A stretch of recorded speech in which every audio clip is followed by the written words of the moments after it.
মহাপুৰুষ মাধৱদেৱৰ জন্মস্থান লেটেকুপুখুৰীত ফল্গোৎসৱৰ উদযাপন।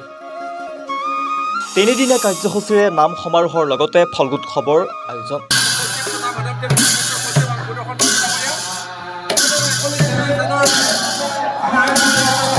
ভক্তি ৰসেৰে ভৰি পৰিছে সত্ৰৰ চৌপাশ।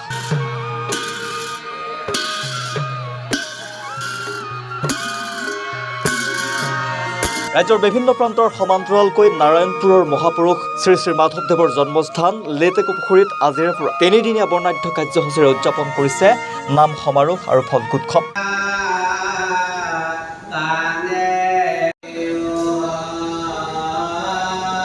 আজিৰ প্ৰথম দিনাৰ পুৱাৰ ভাগত পৰিৱেশ নিকাকৰণৰ পিছতে ধৰ্মধ্বজা উত্তোলন কৰে জন্মস্থান পৰিচালনা সমিতিৰ সভাপতি তথা সত্ৰাধিকাৰ জনাৰ্দন দেৱগোস্বামী। ইয়াৰ পিছতে কীৰ্তন ঘৰত নাম প্ৰসংগৰ সমান্তৰালকৈ ভাগৱত লৈ ঐতিহাসিক লেটেকুপুখুৰী গৰুগৃহ আৰু কীৰ্তন ঘৰ প্ৰদক্ষিণ কৰে।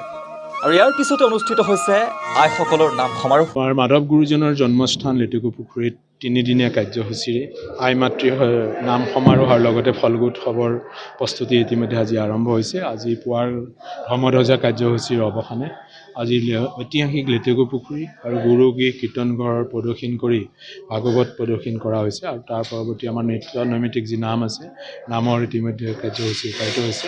এই সমূহ কাৰ্যসূচী লৈ আমি তিনিদিনীয়া কাৰ্যসূচী যাতে সফল হয় তাৰ কাৰণে আমি সকলোকে আমন্ত্ৰণো জনাইছোঁ। সমগ্ৰ অসমবাসী যাতে মাধৱ গুৰুজনৰ জন্মস্থানৰ এই ফল্গোৎসৱ আৰু আই মাতৃ নাম সমাৰোহত সকলোৱে যাতে আহক, অংশগ্ৰহণ।